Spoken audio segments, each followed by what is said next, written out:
Would you state your name and address for the record, and you have up to 5 minutes.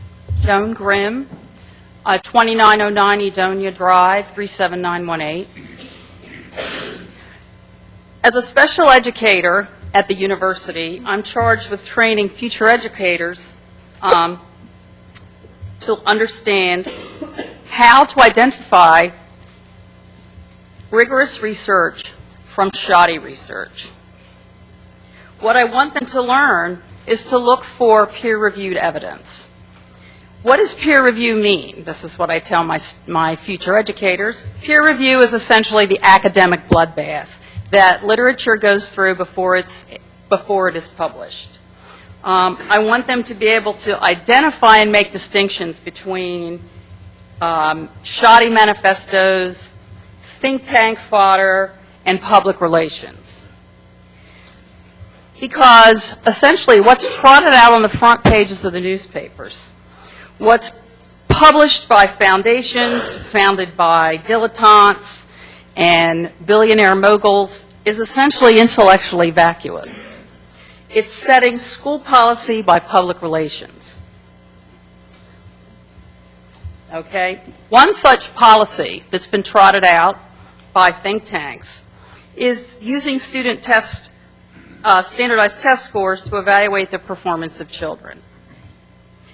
We know it in Knox County and around the country and through the state by many names, okay? Merit pay, incentives-based measures, VAM, value-added measures, high-stakes testing, rewarding teachers for testing, APEX standards, et cetera, et cetera, et cetera. Essentially, all of those formula are using standardized test scores to hold teachers and students accountable. What we fail to look at when we set policy by public relations are the consequences of what we call high-stakes testing. So what do I teach my students? Well, one thing I teach them is to look at the National Academy of Sciences, the last 2 reports that show no evidence that high-stakes testing and merit pay will improve schools, will improve child performance. Essentially, it's junk science. You can pick up the 9 pages of peer-reviewed research that I just handed you if you'd like to evaluate that. Excuse me. What are some of the consequences of testing and punishing teachers and students using these false accountabilities and merit pay? Well, we do know that there are several damaging effects. I won't repeat them all, but we heard several of them tonight. For one, standardized tests fail to identify the true capabilities of students, and that is particularly true for students in special education, in high-risk populations, because there are several contextual variables that influence their test scores. Second, standardized test scores are an invalid, I'm saying this again, invalid measure of future employment. Okay? Let's face it, the leaders of Enron, Michael Milken, the junk bond king, all had high test scores.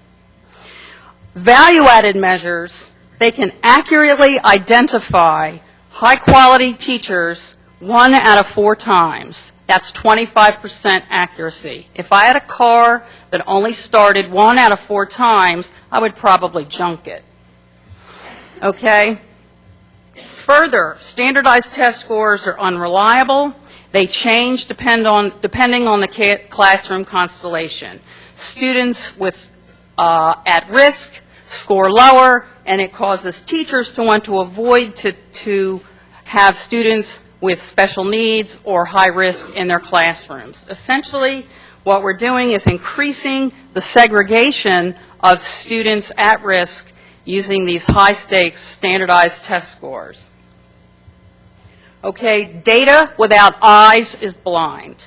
Children and teachers need more than tests and a reason to come to school more than just to take a test. Schools function like churches. They function like families. Unnecessary competition tears apart the fabrics of churches and families, and it kills collaboration and cooperation. This is specifically harmful to children in special education. Why do we need to rush through on the implementation, I'm sorry, could I have about 30 seconds, of untested, unproven teacher evaluations based on nothing more than statistical phrenology? Okay, my recommendation is, I have a few recommendations, is that we should reduce the weight given to standardized test-based measures, eliminate the team 1 to 5 point Likert scale. I don't have time to talk about the failures of the team model, and end the policies that are testing and punishing our students. I suggest that we use evidence before we think about extending any kind of contracts to the superintendent. I would expect that he understand the research before he implements any more policies. And finally, empower teachers to customize and adopt an evaluation framework for students that is appropriate and child-centered. Thank you. Bob Savory.